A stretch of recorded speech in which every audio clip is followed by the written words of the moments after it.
since I was in high school, I've always wanted to play in the NFL.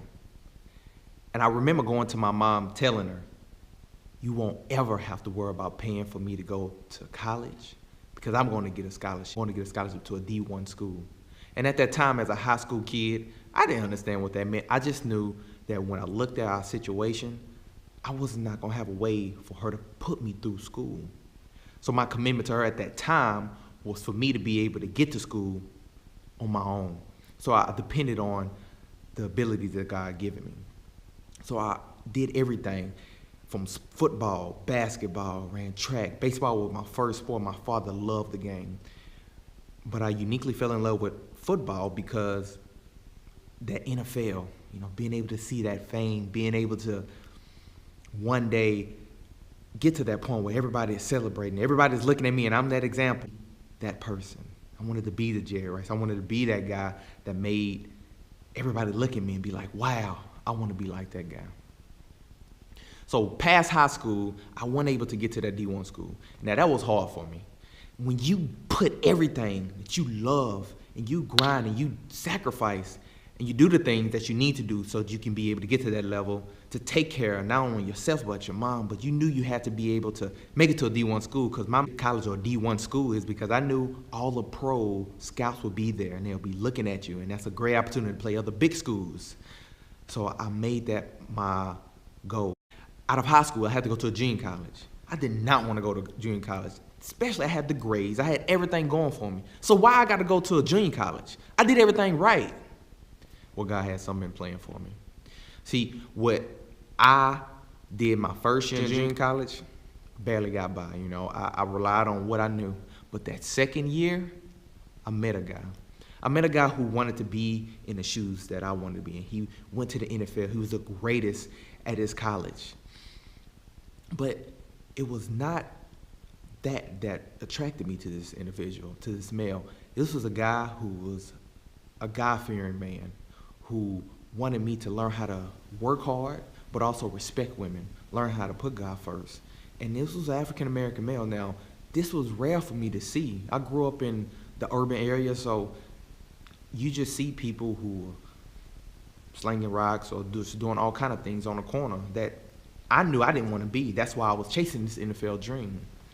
And so this guy had this experience. He got hurt, and he realized that his NFL career was over. So he came to be my coach, second year of junior college. Man, I poured in all my time. Everything that I could possibly think of or do, I would bring it to him. I said, hey, what you think about this? What you think about that? He dedicated his time. And I actually got recognized by a D1 school. And when I went there, it was hard for me to separate from him because he was a mentor. He was a big brother to me that I always prayed and I wanted. But he was always a call or a text away when he wasn't busy. But the funny thing is that my first game at a D1 school, I actually had an opportunity to play against this school, and we beat them. I actually had a game-winning play. So now at this time, I'm feeling pretty good about myself. I'm in a D1 school. I'm getting that fame. I'm getting that highlights that I want. And then I start having some up and downs. I realized that throughout that season, I had good games, I had bad games. That was my junior season. I went to my senior season.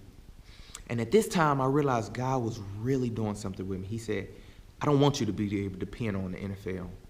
And my senior year was mainly, I was injured a lot. I wasn't able to play like I wanted to. So my identity was getting ripped from me. Why? Well, I never forget sitting down to my mentor, and he said, not him, it was actually another guy that really took me in and taught me how to be able to live with Jesus in everyday life. And it was one thing, we was having a conversation going back and forth when I was struggling through my senior season. He said, you know what? God cannot love you no more, no less than he does right now. And I'll never forget it. It was a moment that I was just heartbroken because I realized I was done playing football. Because I realized God had something better for me. Because if I did go to the NFL or try to pursue that, I didn't have the character to sustain that type of fame. See, I see guys that get there and they have this money and they have all this attention, but they're not the right person.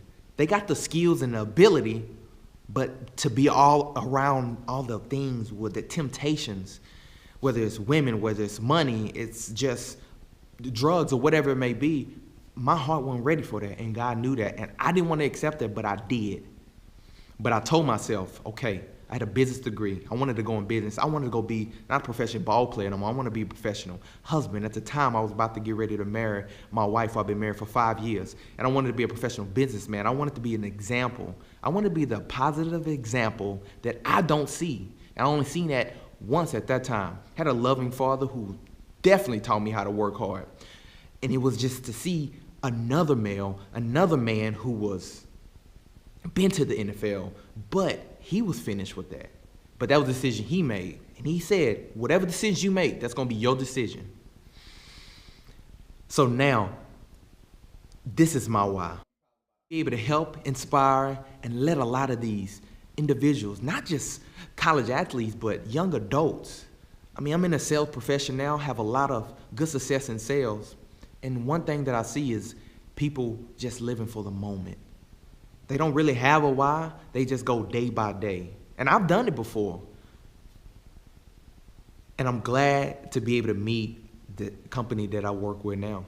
Because I see people just leading to destruction, trying to chase this dream, whether you are in college or whether you are in the real world now. I realized that it was much more to life than just that fame. Much more than life than just money. Much more to life than a lot of things. And so now that's why I speak. This is my why, to continue to be that positive example you don't see in this world, to be an African-American male that love and serve others through my speaking, through the training that I provide now. So I thank you for taking out the time to just listen to this and be able to hear my why. But my goal now is to be able to let you know what is your why. You are. He said you are what you are and where you are because of what goes into your mind. You can change what you are. You can change where you are by changing what goes into your mind. See, I ain't flexing, homie. See, I ain't stressing, homie. See, I ain't stressing, homie. I'm just flexing on them. Soon as they let up, that's when I'm gonna put that pressure on them. That's when them suckers start to curl into a